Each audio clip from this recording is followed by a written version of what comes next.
से आए हैं, आखिर कौन है हमारा रचयिता।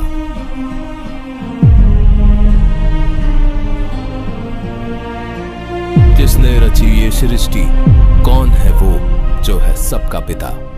आदि से अंत तक सारा भेद खुलेगा, ब्रह्मा विष्णु महेश हैं किसकी संतान, आज सबको पता चलेगा। सृष्टि रचना के देख प्रमाण, दुनिया होगी हैरान। ये सृष्टि रचना एक मास्टर की है सब सदग्रंथों के समझने की, ये सच्चाई से परिपूर्ण है। जानिए यदि शिव है महान और काल है शैतान, तो वो एक जिसने सबको बनाया, कौन है वो भगवान। सतयुग से लेकर कलयुग तक की बात होगी, नकली धर्म गुरुओं की होगी बोलती बंद, क्योंकि अब दुनिया सच के साथ होगी। इस देश में कभी भगवान की कोई धारणा नहीं रही है, वो धारणा विदेश से आई है। पुण्यात्माओं, जितने भी अपने सदग्रंथ हैं उनको अब आसानी से समझा जा सकता है सृष्टि रचना की जानकारी के उपरांत। ये सृष्टि रचना एक मास्टर की है सब सदग्रंथों के समझने की। ये प्रथम बार सुनने वाले को ऐसे लगेगी जैसे दंत कथा सी, लेकिन ये सच्चाई से परिपूर्ण है। आज आपके सामने एक अद्भुत गुत्थी सुलझाने जा रहे हैं जो सबसे बड़ा सवाल खड़ा करती है। सवाल ये कि आखिर इस सृष्टि की रचना कैसे हुई, आखिर वो खुदा कौन है जो सबका मालिक है, हम सबका रचयिता कौन है। इस गुत्थी को सुलझाने के लिए हमेशा से कोशिश होती रही है, लेकिन विश्व में कोई भी धर्म, कोई भी गुरु, कोई भी पीर इस गुत्थी को सुलझा नहीं सका। लेकिन दर्शकों, ये भी सच है कि जिसने इस सृष्टि की रचना की है, उसके बिना या उसके द्वारा भेजे गए पूर्ण जानकार संत के बिना भला इस गुत्थी को कौन सुलझा सकता था। दर्शकों, संत रामपाल जी महाराज ने इस गुत्थी को सभी पवित्र सदग्रंथों से प्रमाणित करके सुलझा दिया है। कबीर परमात्मा ने अपनी अमर वाणी में कहा है कि 9 मन सूत उलझिया, ऋषि रहे झकमार। सतगुरु ऐसा सुलझा दे, उलझे न दूजी बात। आज के इस एपिसोड में आपको यह भी पता चलेगा कि किस ज्ञान के अभाव के कारण सनातनी पूजाओं का पतन हुआ। नमस्कार, आज बात करने वाले सृष्टि रचना के ऊपर। सृष्टि रचना आध्यात्म की यानी चाबी मानी जाती है। जब तक आप सृष्टि रचना के बारे में पूरी तरह से नहीं जान पाते हैं तो आध्यात्म का भी ज्ञान हमें पूरा नहीं हो पाता है। देखिए, हम आए कहाँ से हैं, कौन है, कहाँ जाएंगे, ब्रह्मा विष्णु महेश के माता पिता कौन है, दुर्गा का पति कौन है, ये सृष्टि कैसे आरंभ हुई, किसने बनाई, वो एक भगवान है कौन, जिसके बारे में हमें आज तक पता नहीं चल पाता है। तो आज इस वीडियो के माध्यम से हम उस भगवान और उस सृष्टि के बारे में पता करेंगे कि ये सृष्टि आरंभ कैसे हुई और वो भगवान एक है कौन जो इस सारे ब्रह्मांडों को चला रहा है। तो इस वीडियो के लास्ट तक जरूर बने रहें। अगर आपको आज हमारी ये वीडियो पसंद आए तो लाइक शेयर सब्सक्राइब जरूर करिए और वीडियो में लास्ट तक जरूर बने रहें, तभी आपको पता चल पाएगा कि सृष्टि का आरंभ हुआ कैसे। तो चलिए देख लेते हैं वीडियो को। पुण्यात्माओं, जितने भी अपने सदग्रंथ हैं उनको अब आसानी से समझा जा सकता है सृष्टि रचना की जानकारी के उपरांत। ये सृष्टि रचना एक मास्टर की है सब सदग्रंथों के समझने की। ये प्रथम बार सुनने वाले को ऐसे लगेगी जैसे दंत कथा सी, लेकिन ये सच्चाई से परिपूर्ण है। पुण्यात्माओं, सबसे पहले आप जी को पवित्र बाइबल दिखाते हैं।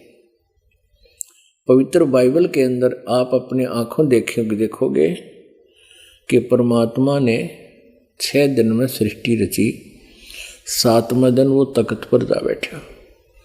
पहले दिन में उसने क्या रचा, दूसरे दिन में ये रचा, तीसरे दिन ये रचा, 5वें दिन, चौथे दिन ये रचा, 5वें दिन ये रचा, और 6ठे दिन उसने क्या रचना की। हम क्योंकि शॉर्ट में लेंगे और भी बहुत सा ज्ञान सुनाना होता है।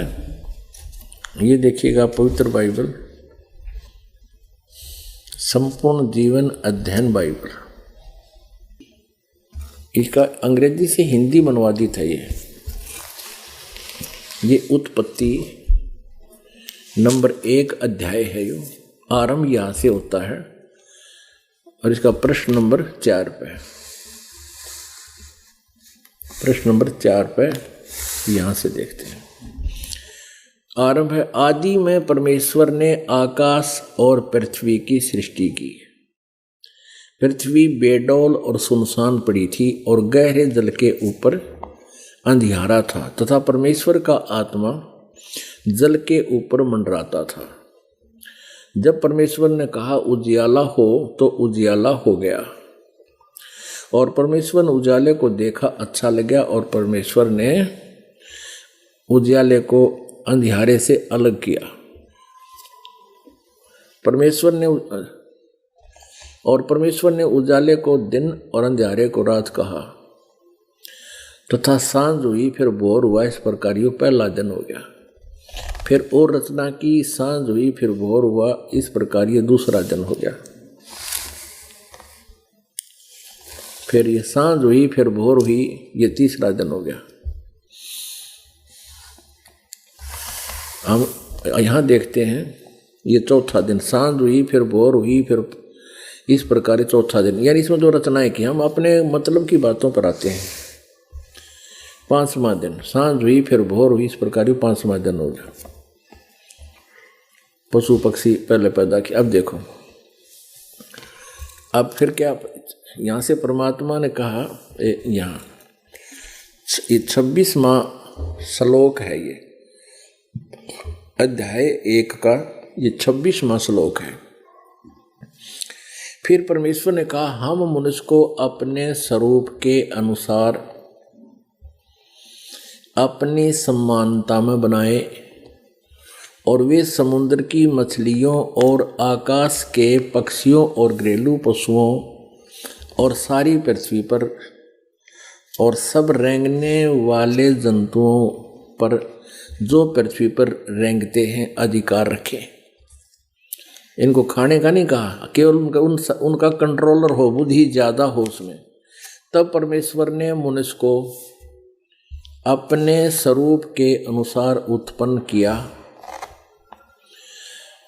अपने ही स्वरूप के अनुसार परमेश्वर ने उसको उत्पन्न किया। नर और नारी करके उसने मनुष्यों की सृष्टि की। और परमेश्वर ने उनको आशीष दी और कहा, और उनसे कहा कि फूलो फलो, मनुष्यों को पृथ्वी में भर जाओ और उसको अपने वश में कर लो, और समुद्र की मछलियों और आकाश के पक्षियों और पृथ्वी पर रेंगने वाले सब जंतुओं पर अधिकार रखो। यानी उनका, तुम उनसे बुद्धिमान बने रहो, उनका कंट्रोल रखो। जैसे हाथी, शेर, रीछ, भालू सर्कस में बांध कर उनको नचाने लगे मनुष्य, खाने को नहीं कहा। फिर परमेश्वर ने उनसे कहा, तुम सुनो, जितने बीज वाले छोटे छोटे पेड़ सारी पृथ्वी के ऊपर हैं, और जितने वृक्षों में बीज वाले फल होते हैं, वे सब मैंने तुमको दिए हैं, वे तुम्हारे भोजन के लिए। ठीक है। अब आगे देखो 30 में,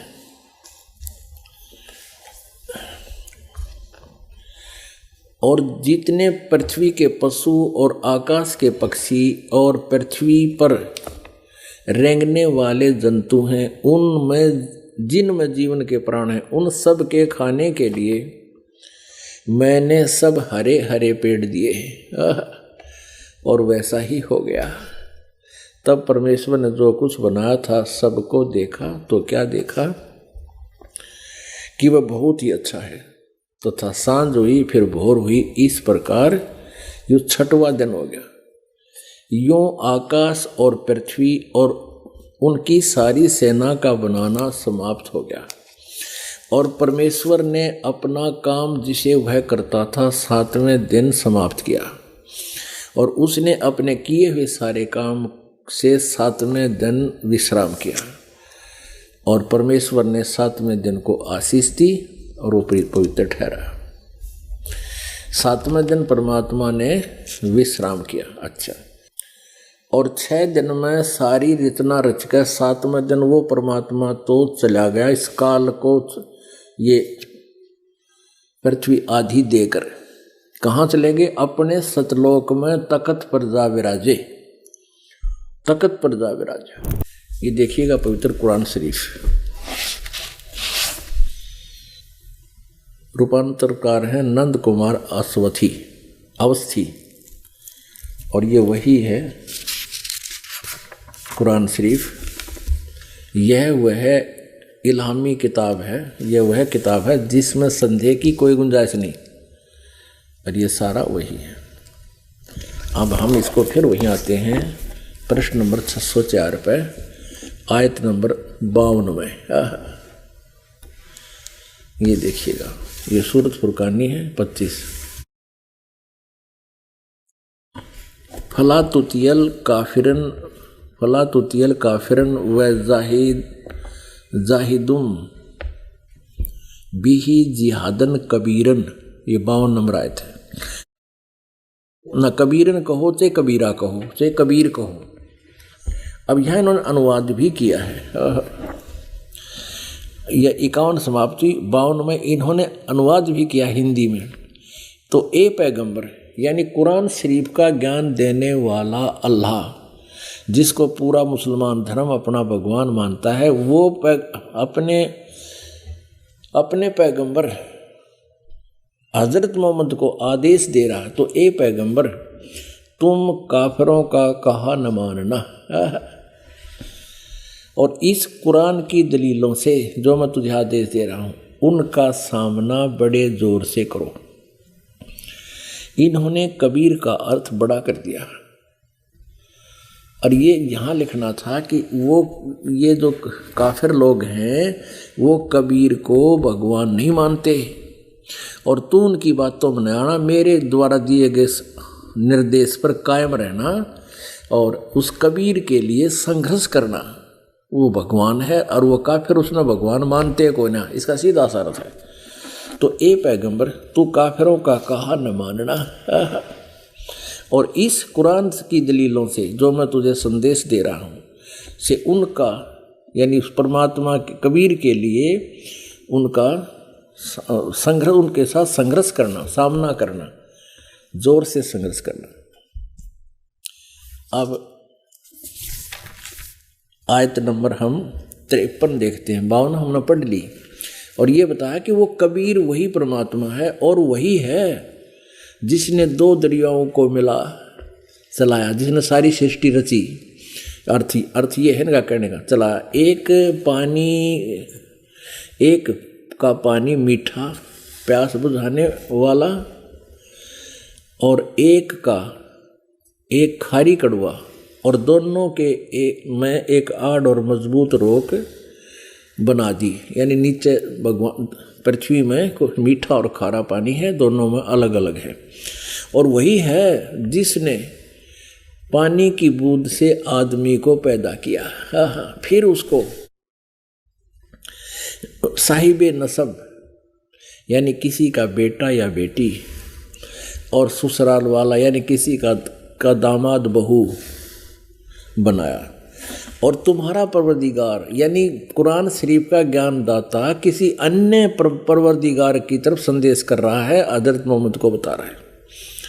और तुम्हारा परवरदिगार हर चीज करने पर शक्तिमान है। और काफिर अल्लाह के सिवाय ऐसों को पूजते हैं जो न उनको नफ़ा पहुंचा सकते हैं और न उनको नुकसान है, यानी ना वो घटा सकते कर्म को ना बढ़ा सकते। देवताओं को पूजते हैं। और काफिर तो अपने परवरदिगार से पीठ दिए हुए हैं, मुंह मोड़े हैं। अब 55 समाप्त हो गया। तो ए पैगंबर हमने तुमको खुशखबरी सुनाने और सिर्फ अजाब से डराने के लिए भेजा है। अब 57 में इन लोगों से कहो कि मैं तुमसे इस अल्लाह के हुक्म पर कुछ मजदूरी नहीं मांगता। हाँ, जो चाहे अपने परवरदिगार तक पहुंचने की राह इख्तियार कर ले। अब 58 में और ए पैगंबर उस जिंदा पे हजरत मोहम्मद जी को पूर्ण परमात्मा कबीर जी जिंदा महात्मा के रूप में मिले थे।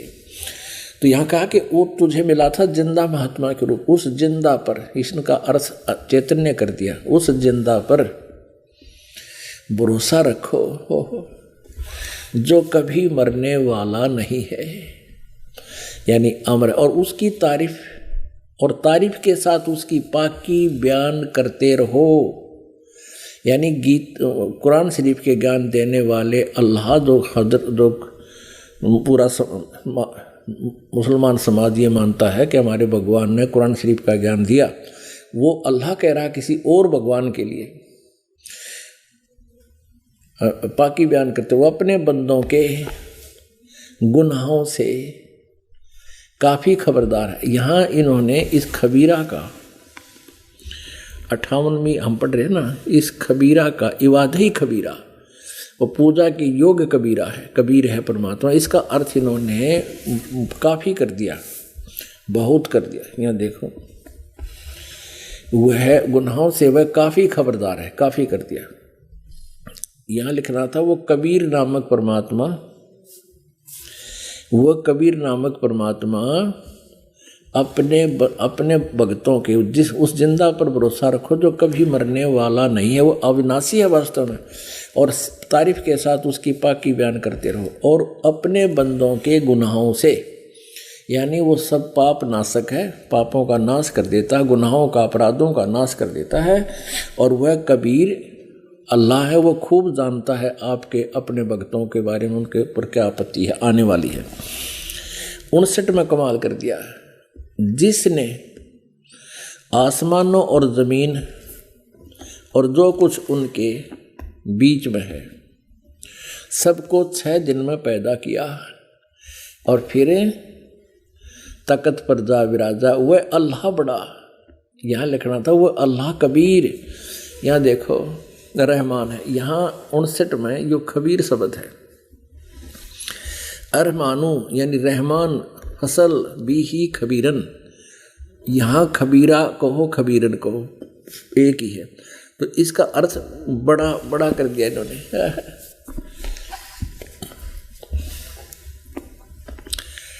59 नंबर आयत में सूरत फुरकानी 25 में, जिसने आसमान और ज़मीन और जो कुछ उनके बीच में है सबको 6 दिन में पैदा किया और फिर तकत पर जा विराजा।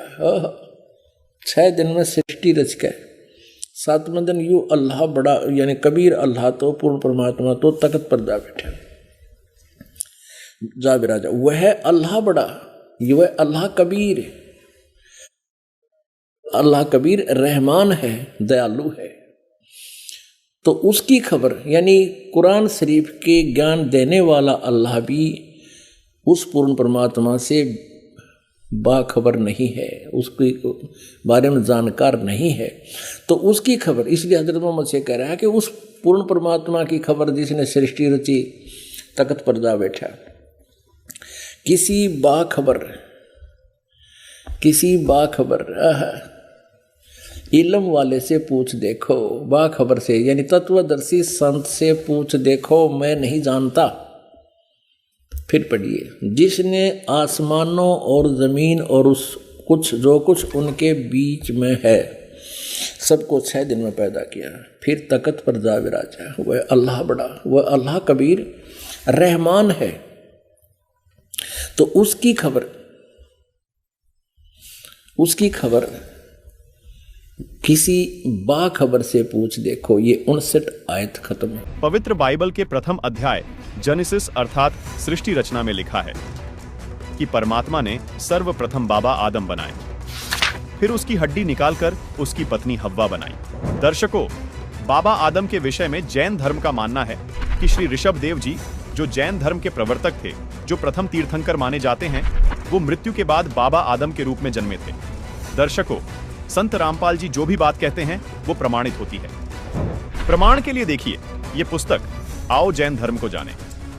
इसके पृष्ठ 154 पर लिखा है कि इस्लाम धर्म में भगवान आदिनाथ को क्या माना गया है। उत्तर है बाबा आदम। दर्शकों, आपको बता दें कि जैन धर्म के प्रथम तीर्थंकर ऋषभ देव जी को आदिनाथ भी कहते हैं, जिनका जन्म बाबा आदम के रूप में हुआ। दर्शकों, बाबा आदम जी को यहूदी धर्म, मुस्लिम धर्म तथा ईसाई धर्म में प्रथम पुरुष माना जाता है। श्रीमान मार्गन फ्रीमैन जी की खोज अधूरी ही रही, क्योंकि वो बाबा आदम व हव्वा को सभी मानव को जन्म देने वाला मान बैठे। लेकिन इसमें मॉर्गन फ्रीमैन जी की कोई गलती नहीं है, क्योंकि काल ब्रह्म यानी शैतान ने सभी को उलझा रखा है। ये शैतान अपने तीनों पुत्रों ब्रह्मा, विष्णु, महेश से सभी जीवों को उनके कर्मानुसार दंड व फल देता है। और उन्हें सच्चाई का कभी पता नहीं लगने देता। आइए अब इस सच्चाई को पवित्र बाइबल से प्रमाणित करते हैं। पवित्र बाइबल में उत्पत्ति 3 में लिखा है कि फिर यहोवा परमेश्वर ने कहा, मनुष्य भले बुरे का ज्ञान पाकर हम में से एक के समान हो गया है, इसलिए अब ऐसा ना हो कि वह हाथ बढ़ाकर जीवन के वृक्ष का फल भी तोड़कर खा ले और सदा जीवित रहे। इससे स्पष्ट हो जाता है कि एक से ज्यादा प्रभु हैं। फिर आगे बाइबल उत्पत्ति 18 में भी लिखा है कि अब्राहम मामरे के बांजों के बीच कड़ी धूप के समय तंबू के द्वार पर बैठा था। तब यहोवा ने उसे दर्शन दिए। उसने आंख उठाकर देखा तो 3 पुरुष उसके सामने खड़े थे। उन्होंने अब्राहम की प्रार्थना पर खाना खाया तथा वृद्ध अवस्था में पुत्र होने का आशीर्वाद देकर चले गए तथा जाते समय कहा कि हम सदोम आदि नगरों का नाश करने जा रहे हैं। यहाँ के लोग अधर्मी हो गए हैं। अब्राहम ने पूछा, क्या आप अधर्मियों के साथ धर्मियों को भी मार डालोगे? प्रभु ने कहा कि यदि 50 व्यक्ति भी धर्मी होंगे तो भी हम उस नगरी का नाश नहीं करेंगे। फिर आगे पवित्र बाइबल उत्पत्ति 19 में लिखा है कि उनमें से 2 दूत सदोम में पहुंचे। सदोम में लूत नामक व्यक्ति रहता था। उस गांव के व्यक्ति बहुत निकम्मे थे। लूत ने उन्हें आदर पूर्वक रोका। गांव वालों ने उन फरिश्तों को आम व्यक्ति जानकर उनके साथ कुकर्म यानी नर से नर बलात्कार करने के लिए बाहर निकलने को कहा, परंतु लूत ने कहा कि ये मेरे अतिथि हैं, मैं इन्हें आपको नहीं दे सकता। मेरी 2 लड़कियां हैं, आप लोग उनको ले लो। इस बात से प्रसन्न होकर फरिश्तों ने सभी निकम्मे व्यक्तियों को अंधा कर दिया तथा लूत को उसके परिवार सहित उस गांव से निकालकर पूरे गांव को नष्ट कर दिया। दर्शकों, बाइबल से भी सिद्ध हुआ कि 3 देवता हैं जो ब्रह्मा, विष्णु, महेश हैं। पूर्व जन्मों की भक्ति के आधार पर ये साधक को दर्शन देते हैं। बाबा आदम पूर्व जन्मों में इन्हीं के साधक रहे थे। ये तीनों देव सभी को ब्रह्म के आदेश से किए कर्म का फल देते हैं। तीनों अपने अपने साधक को दर्शन देते हैं। यदि कोई तीनों का साधक है तो तीनों एक साथ भी दर्शन देते हैं। यदि कोई 2 का साधक है तो 2 भी दर्शन देते हैं। पवित्र बाइबल के इन प्रमाणों से सिद्ध होता है कि तीनों देवता ब्रह्मा, विष्णु, महेश ही अपने पिता ब्रह्म के आदेशानुसार एक ब्रह्मांड में सर्व कार्य करते हैं। भक्ति भाव के व्यक्तियों की कर्म अनुसार रक्षा तथा दुष्कर्म करने वालों का कर्म अनुसार नाश करते हैं। ब्रह्म अव्यक्त यानी कभी सामने दर्शन न देने वाला प्रभु ही इन तीनों का पिता है, जिसको गीता ज्ञानदाता ब्रह्म भी कहा जाता है। इसी ब्रह्म गीता ज्ञानदाता ने गीता अध्याय 7 श्लोक 24 में कहा है कि ये बुद्धिहीन पुरुष मेरे अनुत्तम अव्यय परम भाव को न जानते हुए मुझ अव्यक्त को व्यक्त मानते हैं। इससे सिद्ध हुआ कि काल ब्रह्म कभी किसी के सामने नहीं आता। ये इसका अटल घटिया नियम है, लेकिन सारे काम इन्हीं से करवाता है। जैसे भगवान कृष्ण जी में प्रेतवश प्रवेश करके इस ब्रह्म ने गीता का ज्ञान दिया। फरिश्ते तो उसका ज्यों का त्यों आदेश सबको सुनाते हैं। आदेश में कोई फेरबदल नहीं करते। पवित्र ईसाई धर्म और पवित्र मुस्लिम धर्म की साधनाओं की गुत्थी को सुलझाते हुए संत रामपाल जी महाराज ने स्पष्ट कर दिया कि दोनों ही धर्मों के पवित्र सदग्रंथ एक जैसा ही ज्ञान दे रहे हैं, लेकिन इन धर्मों के धर्मी लोग इसे समझ नहीं सके। पवित्र कुरान शरीफ और बाइबल से इतने अद्भुत प्रमाण प्राप्त करने के बाद तस्वीर साफ हो रही थी कि ऋषियों ने समाधि लगाई और सृष्टि रचना कैसे हुई इसकी खोज की। लेकिन सच तो यह है दर्शकों, सृष्टि की रचना की सही जानकारी केवल सही वही बता सकता है जिसने इस सृष्टि की रचना की है। दर्शकों, यदि ब्रह्मा जी तथा ऋषियों को सृष्टि की जानकारी होती तो ब्रह्मा जी अपने पुत्र नारद को जरूर बताते। देखिए, जब नारद जी ने ब्रह्मा जी से सृष्टि की उत्पत्ति के बारे में पूछा तो ब्रह्मा जी ने क्या जवाब दिया, आइए आपको प्रमाण सहित दिखाते हैं। ये है श्रीमद् देवी भागवत, जिसके प्रकाशक हैं हनुमान प्रसाद पोदार, चिमनलाल गोस्वामी, जिसके 3रे स्कंद के पृष्ठ 130 पर नारद जी व्यास जी से कहते हैं, व्यास जी, प्राचीन समय की बात है, यही संदेह मेरे हृदय में भी उत्पन्न हो गया था। तब मैं अपने पिता अमित तेजस्वी ब्रह्मा जी के पास गया और उनसे इस समय जिस विषय में तुम मुझसे पूछ रहे हो उसी विषय में मैंने पूछा। मैंने कहा, पिताजी, यह संपूर्ण ब्रह्मांड कहां से उत्पन्न हुआ है? ब्रह्मा जी ने कहा, बेटा, मैं इस प्रश्न का क्या उत्तर दूं? यह प्रश्न बड़ा जटिल है। महाभाग, तुम भगवान विष्णु से इसका समुचित समाधान पा सकते हो। दर्शकों, यहां ब्रह्मा जी के ये वचन सुनने के बाद आप सोच रहे होंगे कि भगवान विष्णु जी को सृष्टि रचना की संपूर्ण जानकारी होगी। आपके इस सवाल का जवाब भी इसी लेख में स्वतः मिल जाएगा। धैर्यपूर्वक पढ़िए व सुनिए। देखिए ब्रह्मा जी आगे अपने पुत्र नारद जी को क्या बताते हैं। महामते, इस संसार में कोई भी ऐसा रागी पुरुष नहीं है जिसे यह रहस्य विदित हो। जो त्यागी, आकांक्षा रहित एवं ईर्ष्या शून्य है, वही इसके रहस्य को जान सकता है। पूर्व काल में सर्वत्र जल ही जल था। स्थावर जंगम जितने प्राणी हैं, इनमें कोई भी नहीं थे। तब कमल से मेरी उत्पत्ति हुई। उस समय मुझे सूर्य, चंद्रमा, वृक्ष तथा पर्वत कोई भी दिखाई नहीं पड़े। मैं कमल की कर्णिका पर बैठकर विचार करने लगा, इस अगाध जल में मैं कैसे उत्पन्न हो गया, कौन मेरा रक्षक है तथा इस प्रलय काल में सृष्टि एवं संहार करने वाले कौन विशिष्ट पुरुष हैं। कहीं भी स्पष्ट रूप से भूमि भी नहीं दिखती जिस पर यह जल टिका हुआ है। यह कमल कैसे उत्पन्न हुआ? दर्शकों, यहां स्पष्ट है कि ब्रह्मा जी सृष्टि की रचना कैसे हुई ये बताने में असमर्थता जाहिर कर रहे हैं। देखिए आगे ब्रह्मा जी क्या कहते हैं। रूढ़ एवं यौगिक दोनों अर्थों में कोई इसका कारण होना ही चाहिए। यौगिक अर्थ करने पर इसका मूल कारण पंख होता है। तो अब देखूं कि वह पंख है कहां। जहां वह मूल कारण पंख होगा, उसके नीचे पृथ्वी अवश्य होगी। यूं विचार करके मैं जल में उतरा। 1000 वर्ष तक पृथ्वी का अन्वेषण करता रहा। इस पर भी मुझे उस जल का कहीं और छोर नहीं मिला। इतने में आकाशवाणी हुई, तप करो, तप करो। तब मैंने तपस्या आरंभ कर दी। कमल पर बैठे ही 1000 वर्ष तक मैं तप करता रहा। फिर उसी समय सृष्टि करो, ऐसी आकाशवाणी सुनाई पड़ी। उसे सुनकर मैं बड़े आश्चर्य में पड़ गया। सोचा कि किसकी सृष्टि करूं अथवा मेरा क्या कर्तव्य है। दर्शकों, इससे भी सिद्ध होता है कि ब्रह्मा जी को सृष्टि रचना कैसे हुई इसकी कोई जानकारी नहीं है, बल्कि ब्रह्मा जी खुद की उत्पत्ति को लेकर भी असमंजस में हैं। आगे पढ़िए। उसी समय मधु और कैटब नाम के 2 भयंकर दानव सामने आ गए। वे उस महारणों में मुझसे युद्ध करने की इच्छा प्रकट करने लगे। मैं उनसे भयभीत हो उठा। तब कमल का डंठल पकड़कर जल में उतरा। वहां मुझे एक परम अद्भुत पुरुष के दर्शन मिले। उनका श्री विग्रह मेघ के समान श्याम था। वे पीतांबर पहने थे, 4 भुजाएं थीं, शेषनाग की शैया पर सोए थे। उन जगत प्रभु के गले को वनमाला सुशोभित कर रही थी।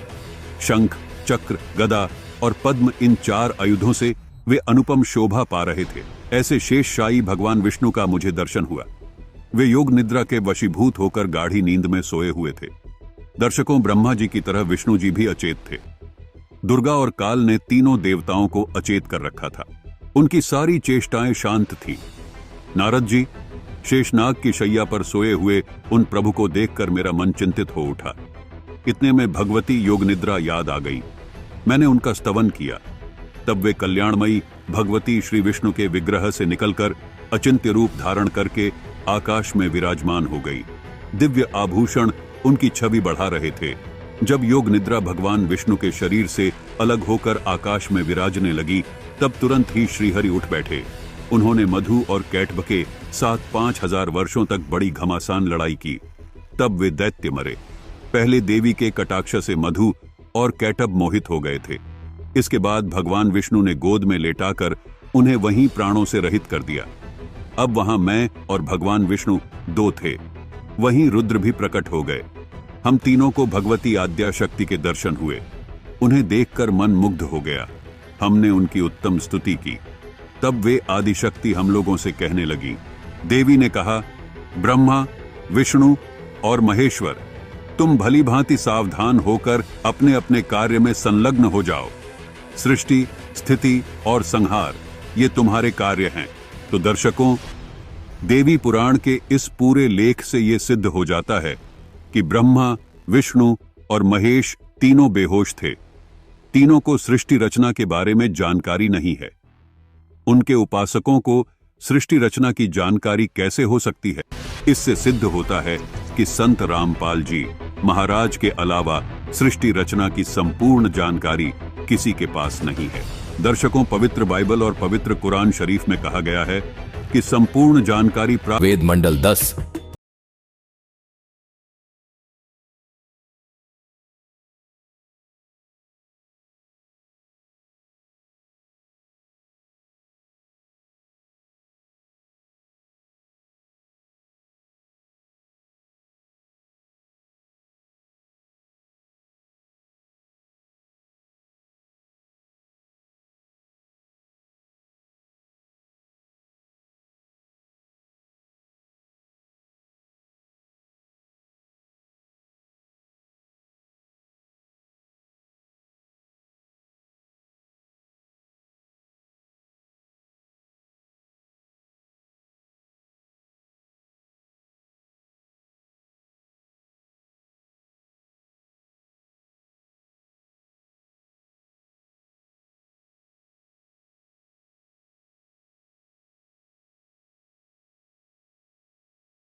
यानी परब्रह्म की तो इतनी ही महिमा है, परंतु पूर्ण पुरुष कबीर देव तो इससे भी बड़ा है, अर्थात सर्वशक्तिमान है तथा सर्व ब्रह्मांड उसी के अंश मात्र पर ठहरे हैं। ऋग्वेद मंडल 10 सूक्त 90 मंत्र 4 में कहा है कि यह अविनाशी परमात्मा ऊपर 3 लोक यानी सत्यलोक, अलखलोक, अगम लोक में प्रकट होता है, अर्थात विराजमान है। यही परमात्मा खाने वाले काल अर्थात क्षर पुरुष व न खाने वाले परब्रह्म अर्थात अक्षर पुरुष के भी ऊपर सर्वत्र व्याप्त है।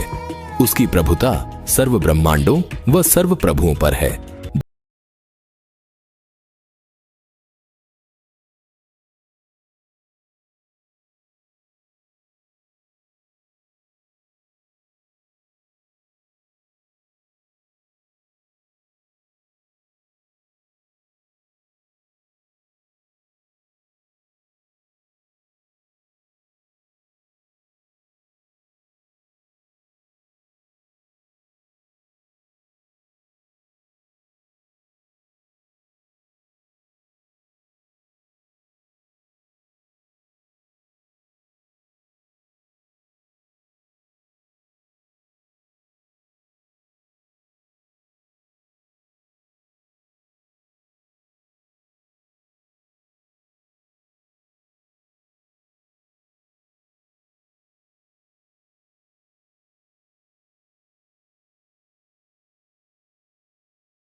उत्पन्न किए।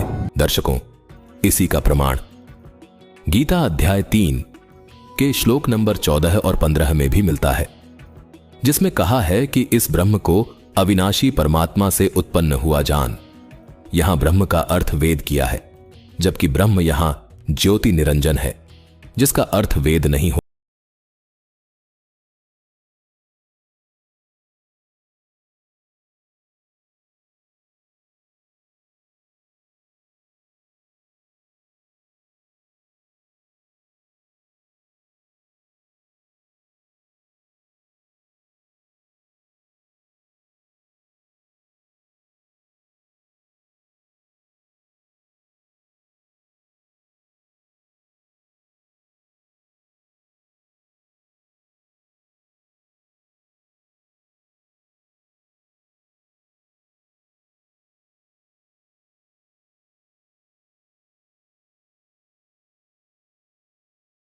तथा अन्य बुराइयों से रहित हैं। वे देव स्वरूप भक्त आत्माएं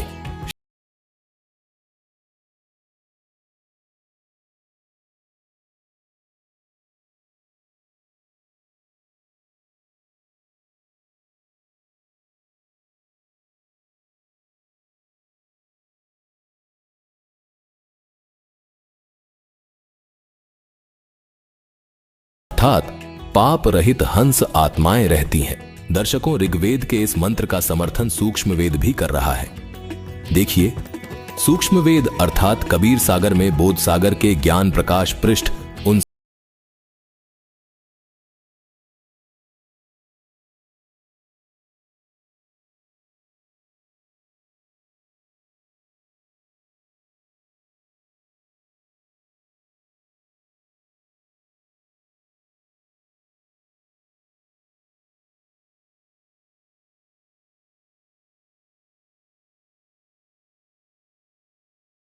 वाणी में कहा है कि द्वारपाल हंस जो रहिया तमह एक हंस ही अस कहिया, यही संसही तुम जाऊ लिवाई, पुरुष दर्श दे आणहु भाई। चले लिवाए पुरुष पहन जबही, झज की हंस बहु आए तभी। करत कोलाहल मंगल चारा, शोभा अद्भुत अंग।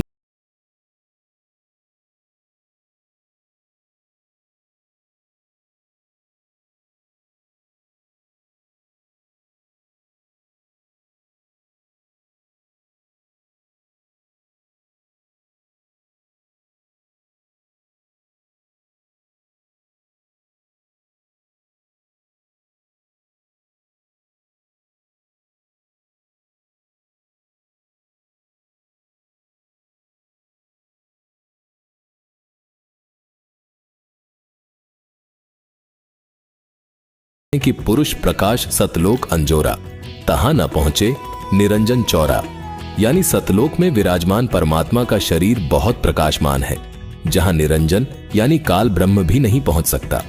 आगे लिखा है कि पुरुष कबीर देखा एक भाई, धर्मदास पुनः रहे लज।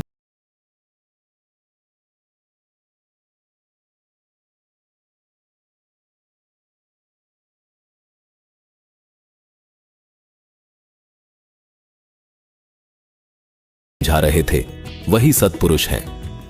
ये पता चलने के बाद मुझे बहुत लज्जा आ रही है कि मैं कबीर जी को पहचान न सका।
वेदों से सिद्ध की है।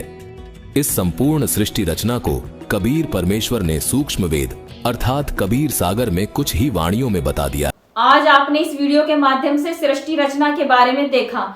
देखिए, आज हमने जो भी वीडियो दिखाई है आपको प्रमाणित सहित कर दिखाई है कि वो भगवान एक है कौन, और ब्रह्मा विष्णु के पिता कौन है, ब्रह्मा विष्णु की उत्पत्ति हुई कैसे और कितने वर्ष तक उनकी आयु है। ये सारी चीजें आज हमने इस वीडियो के माध्यम से आपको क्लियर कर दी है। तभी आपको पता चलेगा कि सृष्टि रचना हुई कैसे, और आध्यात्म की जानकारी भी आपको अच्छी तरह से हो जाएगी। बाकी आपको कुछ और भी पूछना है हमारे से तो हमारी वीडियो के डिस्क्रिप्शन बॉक्स में आपको नंबर मिल जाएंगे और उससे आप पता कर सकते हैं। तो देखिए, अगर आपको सृष्टि रचना का ज्ञान अच्छी तरीके से हो जाता है तो आध्यात्म का भी आपको ज्ञान हो जाएगा। तो हमारा तो उद्देश्य यही है कि आप सबसे पहले सृष्टि रचना को जाने कि हम कहाँ से आए, कहाँ जाएंगे, और ये ब्रह्मा विष्णु के पिता कौन है, ब्रह्मा विष्णु की कितनी आयु है। तब तक ये हमें पता नहीं होता तो हम इस सृष्टि रचना के बारे में उलझे ही रहते हैं, हमें संपूर्ण ज्ञान नहीं हो पाता है। तो आज हमने इस वीडियो में आपको सारा क्लियर कर दिया है, कोई डाउट नहीं छोड़ा है। तो हम तो यही कहेंगे कि वीडियो पसंद आए तो लाइक शेयर सब्सक्राइब जरूर कीजिए, और इस तरीके की वीडियो अगर आपको चाहिए तो आप हमें कमेंट कर बता सकते हैं। सत साहिब।